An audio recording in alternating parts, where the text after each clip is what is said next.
Hello everyone, welcome to StudyIQ. So today we will continue with our discussion on history. In the previous session we have completed Regulating Act of 1774, then we talked about Pitt's India Act, then we discussed about Charter Act of 1813 and 33. So here in this session I'll be talking about 1909 Indian Council Act, okay, and then we will move on to 1919 Government of India Act and 1935 Government of India Act. So these three acts will be discussed today. So if you have any doubts related to any of our discussions, you can get in touch with me. This is my Instagram ID. So, okay, I can help you there. We'll start. So the first one is actually the Indian Council Act. Okay, so Indian Council Act 1909. It is also known as Morley-Minto reforms. Okay. So it is also known as Morley-Minto reforms. So you can see here there is some devolution of power. Okay, so mainly you can see some devolution of power. And why devolution of power, which is going to happen now? Not completely, but some. You can see that the devolution of power is actually increasing in different stages. 1909, 1919 and 1935. We'll be discussing everything together so that you can understand everything in a clear way, okay, in a systematic way. So devolution of power is basically to accommodate partly the demand of Congress and partly the demand of Muslim League. Okay, so to satisfy them, they have come up with this act, that is what Minto-Morley reforms. Now what is the objective? Objective is very important because the objective of this act is what is delineating 1909 to 1919 and 1935. Okay, so the objective in case of 1919 and 1935 is entirely different to in 1909, despite the fact that there is a devolution of power. So what is the objective? In objective it is very clear that it is not to establish self-governing institution in India. Okay, so the objective is very clear. It is not to establish any self-governing institutions in India. And when we discuss about 1919 and 1935, that is going to be the objective. It is basically to establish self-governing institutions in India. So it has to be clear that in 1909 the objective is not to establish self-governing institutions, but obviously the members in the Legislative Council and the powers in Legislative Council will be obviously increased, but not to establish self-governing institutions in India. Okay, so you can see more Indians in Legislative Council and more power in Legislative Council. And if you remember in 1906, in one of our discussion we have already discussed, there was a demand of Swaraj, right? They demanded Swaraj, which is on the line similar to the white colonies. Okay, but in this act it is specified that it is not to establish self-governing institution against the demand. So that you can see in 1919 so and 1935. In 1919 the objective it is crystal clear that it is to establish self-governing institutions in India. So that makes the most important difference between 1909 and 1919. So let's get into the act. The first point is actually the most important point, that is there will be a separate electorate for Muslims. Okay, so separate electorate for Muslims, and that is, I told you in the beginning, partly to accommodate the demand of Muslim League, right? So this is basically to accommodate the demand of Muslim League. So to satisfy or to meet the demand of the Muslim League, there was a separate electorate for Muslims. Now what is the difference between separate electorate and reservation? See, in case of separate electorate, if separate electorates are given to Muslims, only Muslims can contest election and only Muslims can vote. The reservation concept is entirely different. If you see the Panchayat Raj institutions, there is a 33% women reservation. Okay, reservation for women. That means in a joint electorate, the seats are reserved for women. So, but joint electorate, okay, women are contesting, but everybody is electing. So, joint electorate with reservation. But here it is different. It is only Muslims are going to contest and only Muslims are going to cast vote. So, one thing that you need to understand here is separate electorate is not a reservation for Muslims. Now, if you see actually how can you do reservation? Reservation can be done in two ways. So, reservation can be done in two ways. One through separate electorate.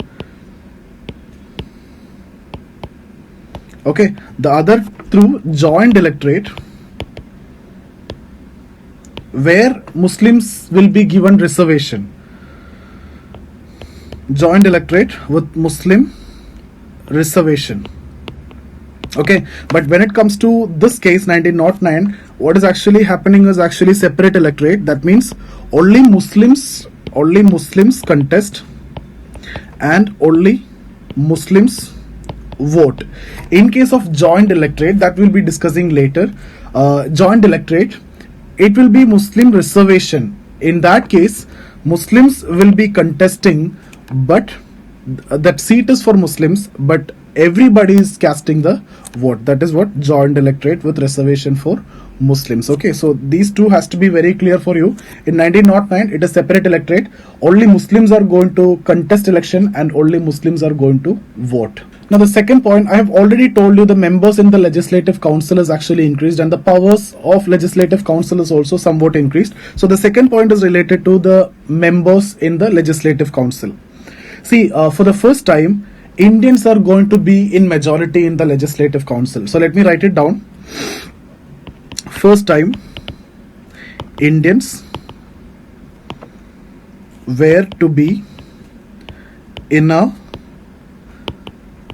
majority with Legislative Council at provincial level. So every reforms, every devolution, actually you can see they start at the provincial level.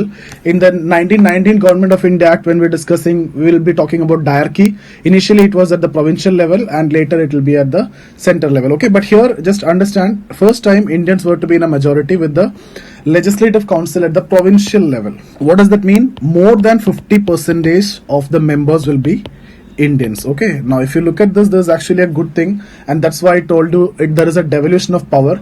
But if you clearly observe it, and that's what exactly required for UPSC examination, if you observe it, the problem here is, only thing that is mentioned here is Indians were to be in majority.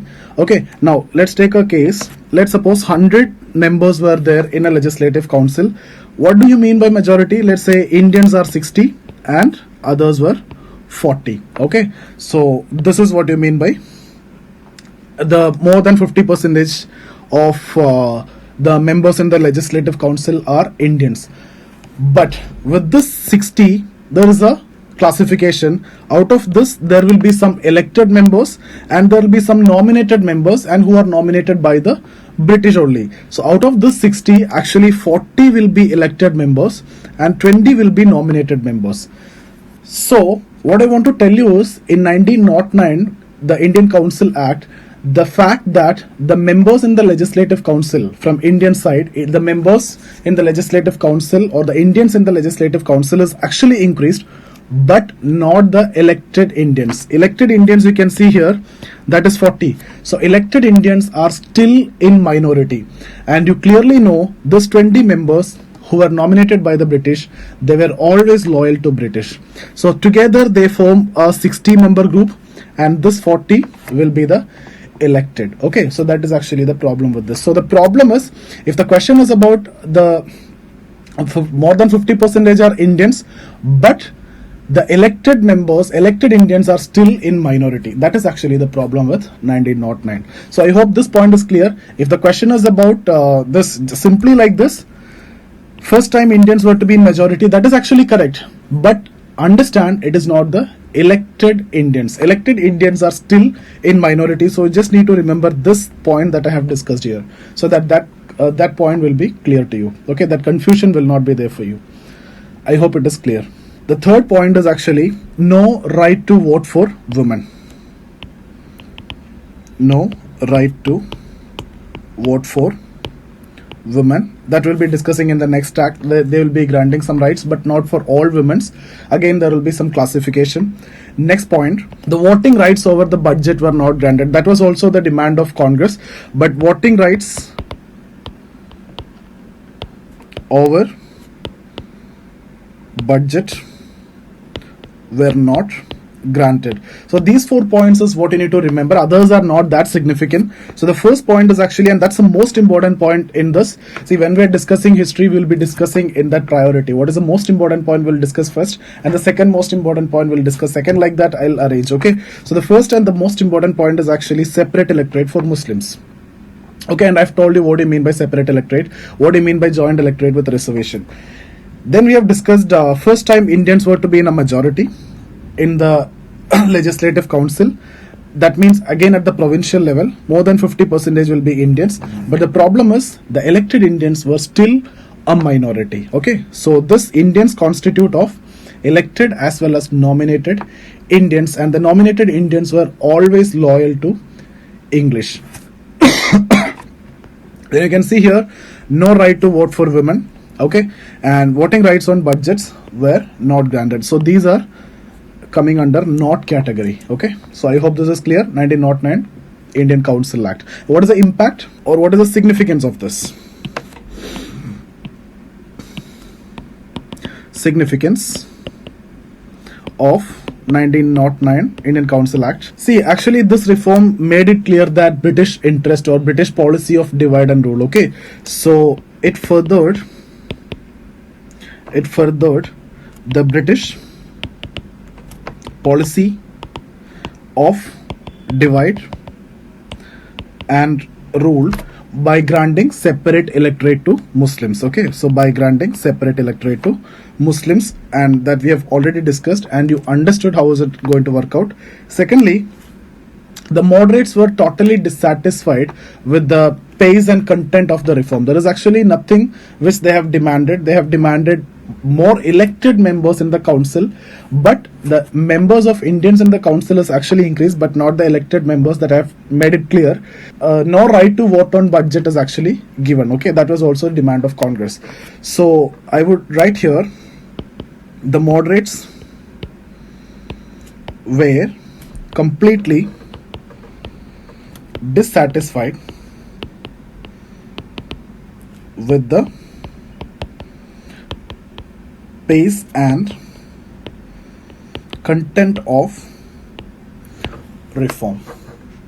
Okay, so that's about the significance of 1909 Indian Council Act or Morley Minto reform. So I hope this is clear. Now we'll move on to the Government of India Act 1919. Okay, so Government of India Act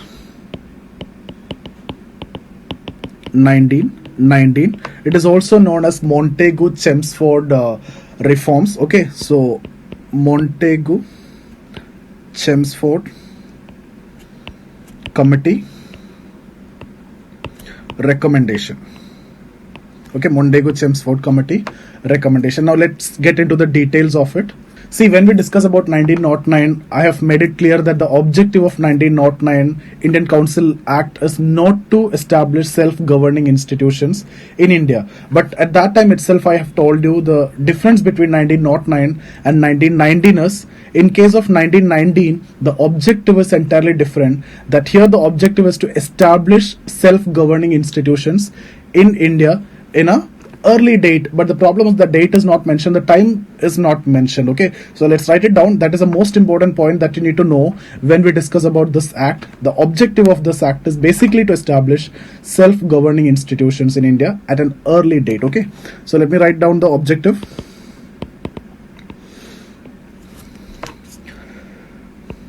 To establish self-rule in India at an early date. Self-rule in India means basically to establish self-governing institutions in India at an early date. That means the date is not specified. Okay, now let's look into the changes proposed. See, the first point, earlier when we discussed about 1909 Indian Council Act, we talked about the most important point as separate electorate. Here the most important point is related to diarchy. Okay, I'll tell you what is diarchy and what is the difference between diarchy and other system of government, and everything will be understood here. So let's spend some time here. So, introduction of diarchy.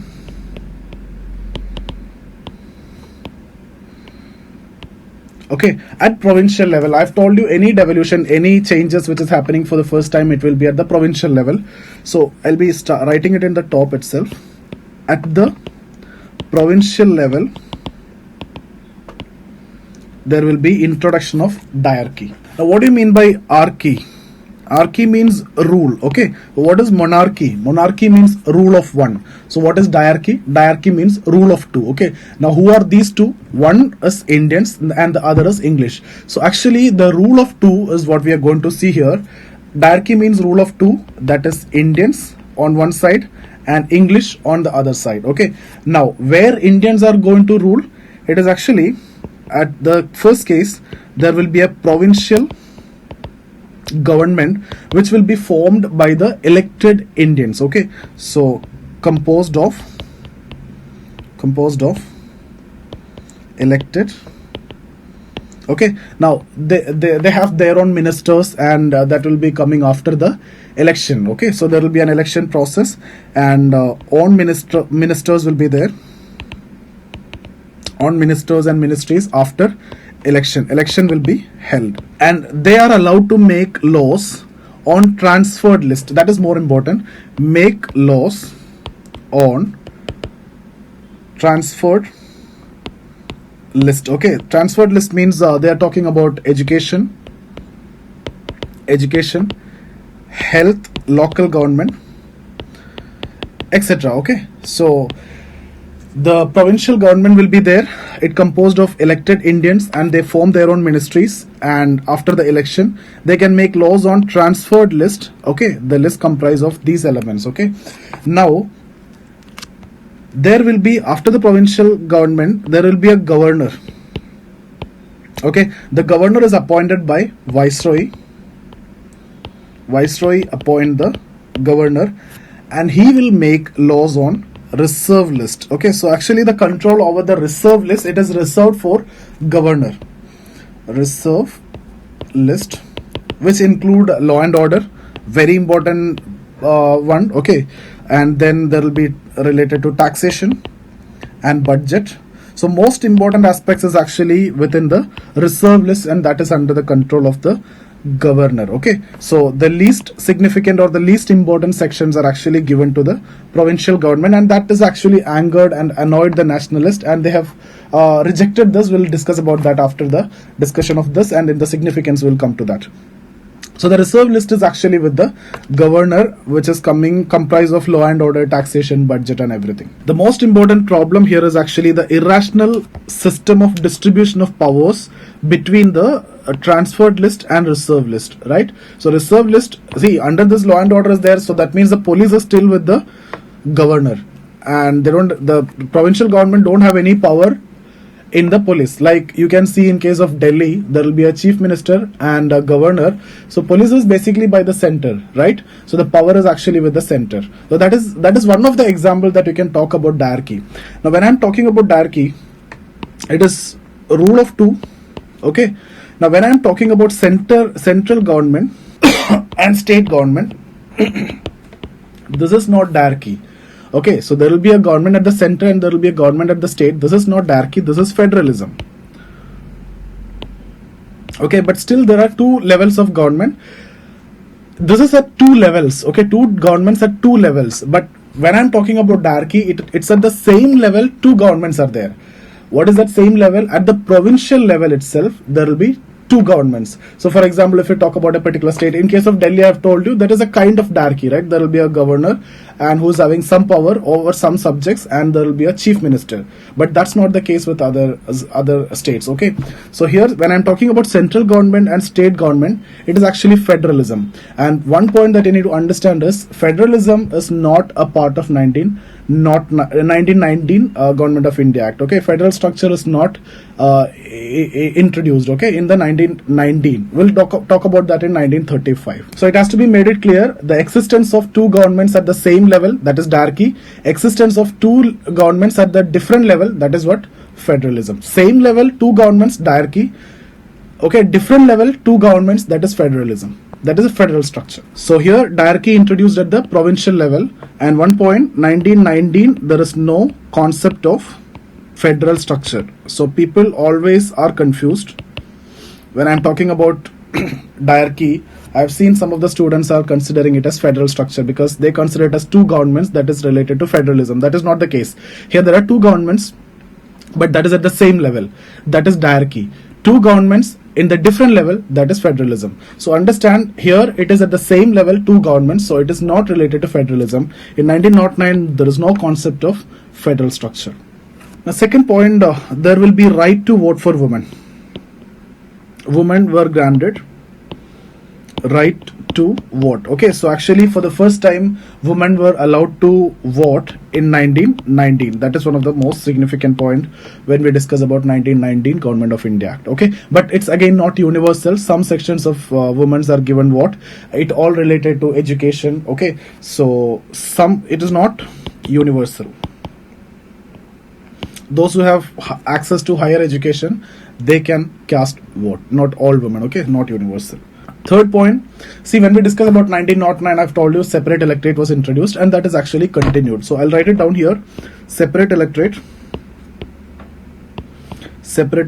for Muslims continued. Okay, separate electorate is continued for Muslims. Fourth point is also very important. When I discussed about 1909 Indian Council Act, I told you the Indians were in majority in Legislative Council, but at the provincial level. Okay, but the problem was what? The Indians were in majority, but not the elected Indians. Now here that is going to be changed. Now here in this case, the elected Indians are going to be in majority, and they will form the government. Okay, so I'll be writing it down. The elected Indians to be in majority for the first time. See, you should not have any confusion. When I'm talking about 1909 Indian Council Act also, I'll be telling the Indians are in majority. But now here I'm specifying that elected Indians are to be in majority. So that difference has to be very clear. Earlier Indians were in majority, there is no doubt, but not the elected Indians. They were nominated members. Okay, here elected Indians are going to be in majority, and they're going to form the government. And this is again at the provincial level only. Okay, so this is at the provincial level. Earlier also we talked about at the provincial level. Now at the central level there is no major changes, but obviously the members in the Legislative Council is increased, but we have nothing more to discuss here. There is no major changes which is actually at the central level. So what all things we have discussed? We have started off with diarchy. Diarchy is the most important point. I told you diarchy is a rule of two, but at the same level. So at the provincial level it was introduced. At the provincial level there will be a provincial government and there will be a governor. The provincial government is having the control over the transferred list, and the governor is having the control over the reserve list, which comprise of most important elements like police, law and order, taxation, budget and everything, and that angered the nationalist. Okay. The second point is women were given right to vote for the first time, but not all women. It was not universal. Third is separate electorate, which continued for Muslim. Fourth is elected Indians were to be in majority in the provincial level, and they are going to form the government. So that difference has to be very clear. At the central level also, the Legislative Council members were increased, but there is not much significant changes to discuss under Montagu-Chelmsford reform. I hope this is clear. Now we'll move on to 1935 Government of India. Before that, let's quickly discuss about the significance of this. See, actually Congress rejected this.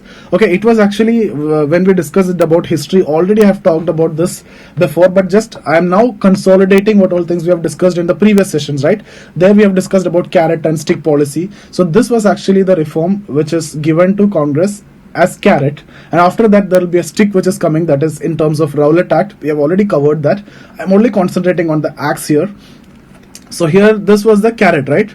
And the Congress completely rejected this, and they said it is useless, and they boycotted the election. They never participated in the election which came after this. Okay, so this was a carrot, and that they have rejected. So next is Government of India Act 1935. Very important and very significant, because most of the contents in the constitution is actually taken from Government of India Act 1935. So Government of India Act 1935. This happens after the 3 roundtable conferences that we have already discussed, but let me quickly look into this act. So if you see 1935 and 1919, in 1919 we have discussed about at the provincial level. At provincial level there was a diarchy, right?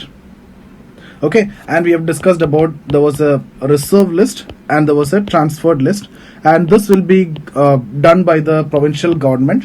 The transferred list were dealing with the provincial government is dealing with the transferred list, and this was actually dealing by the governor, who was appointed by the viceroy, who was a representative of the viceroy. Now in 1935, you can see this is actually the biggest devolution of power at the provincial level. Everything will start at the provincial level. Okay, so you can see here autonomy was granted. Complete autonomy was granted at the provincial level. That's the first point that we need to discuss here. Autonomy was granted. That means now there is no transferred list, there is no reserve list. That transferred and reserve list have done away. There is no such division. Okay, now the elected representative of given 40% right on the budget, law and order for the first time. Okay, so 40% control were given to the elected representative over the budget and the law and order. So you can see here there's a clear cut, the biggest devolution of power which ever happened at the provincial level. Now what happened at the central level? I've told you any reforms, any devolution of power which starts at the provincial level. So in the 1919 Government of India Act, they have introduced diarchy at the provincial level, and in 1935 they have given complete autonomy at the provincial level. Now that diarchy which was introduced at the provincial level now going to introduce at the central level in 1935. So you can see here diarchy at central level, and diarchy means rule of two. So who are the two? The first one, there will be again a reserve list, okay, and there will be a transferred list. Okay, so this will be dealt by elected Indians. Don't mind the spellings, okay, I'm not writing it completely, I just want to complete the session. And reserve list, it's actually viceroy. Earlier governor general at the governor at the provincial level, who was appointed by the viceroy, who was representative of viceroy. Now viceroy itself was dealing with the reserve list at the central level, and elected Indians were dealing with the transferred list. So you can see diarchy was introduced at the central level, and you know the concept of diarchy completely. It is exactly similar to what happened at the provincial level in 1919. Instead of governor, it is viceroy. So there also Indians were handling this transferred list. Now also transferred list. That two separation was given away, done away at the provincial level, but introduced at the central level. So I hope this is clear for all of you. The second point is again very important point. When we discuss about 1919, I have told you there is no concept of federal structure. But in 1935 Government of India Act, they proposed a federal structure for the first time. Okay, so first time they proposed a federal structure. Now there will be three lists. Okay, so the central or union list, then there will be a state list. See, that means this comprises of central government makes laws on foreign policy, army, etc. State list, that is related to agriculture, okay, etc. And there will be a third one, that is concurrent list, where center and state will make laws. Okay, and you can see later it was added in the 7th schedule of our constitution. Okay, so this forms part of our constitution. The third point, the princely states would be allowed to preserve their autonomy. I'll write it down. Princely states, the princely states would be allowed to preserve their autonomy. Okay, now there was a question in previous year prelims related to Butler Committee. See, there was a committee which was appointed in 1927, Butler Committee in 1927. This committee was appointed basically related to the autonomy of the princely states. Okay, so the committee was basically appointed to look into the viewpoints of the princely states, and the princely states demanded to preserve their autonomy. And in this you can see princely states would be allowed to preserve their autonomy. Next point, separate electorate. Separate electorate, which was introduced in 1909, continued in 1919, continued now also. Separate electorate for Muslims, continued. Next point, there was a bicameral legislature. bicameral legislature at the central level. Okay, see, that means House of People and Council of States. This is the upper house and this is the lower house. Okay, so you can see these are the most important points that we need to discuss under Government of India Act. So diarchy was no more at the provincial level. At the provincial level, complete autonomy was granted, and there's the biggest level of devolution of power at the provincial level. 40% power was given on budget and law and order, that means related to policing also. And again, the most important point is diarchy was introduced at the central level. The same reserve list and transferred list was there, and the reserve list is actually reserved for the viceroy. Okay, that means more power is with the viceroy. Then again, the most important point, the proposed of federal structure and the three list: central list or union list, state list and concurrent list. Okay, which was later added in the 7th schedule of the constitution. You can see here the princely states were allowed to preserve their autonomy. We have also discussed about Butler Committee, which was a question in 2017, I think. Okay, and there was a separate electorate which was introduced in 1909, was continued in 1919, and it further continued. There was a bicameral legislature at the central level, House of People and Council of State. What is the significance? You can see 60% of Indian Constitution, you can see directly traced from 1935 Government of India Act. Hello everyone.